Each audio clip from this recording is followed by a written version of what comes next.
Azparneko San Josep Liceoko erakaskuntza orokorreko bigarreneko ikasleak pozik dira. Ekain astapenean, robotika lehiaketa batetan parte hartuko dute. Pobot Junior Cup lehiaketan Muizaldean. Hemen, robotipiunek sokorri sistema gisa erabilia da ondamen baten ondorioz. Bardu pilota batzuen txika joan beste parterat, eta badira taula batzu, barritu pasatu eta programa baten bidez. Eta programa hori kubo hortan da, programa batzuen egiten ikasi dugu bai. Zenta guretzat behia zen.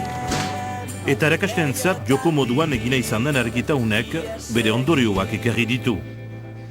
Diaporama egiten dute, esplikatzen dute beren proiektua jender, mikro batean, jendean antzinean, guretako teknikoki ikusten dute mekanika, nola egin behar den robota eta gero programazioa.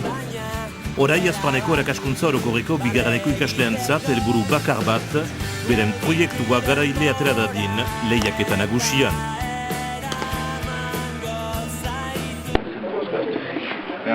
Programa bat da gerotan, eta programak antzartzen duguta. Mugu bat bat dira, ikurrek egiten dako fogotari noiz geratu eta noiz antzartu batzen.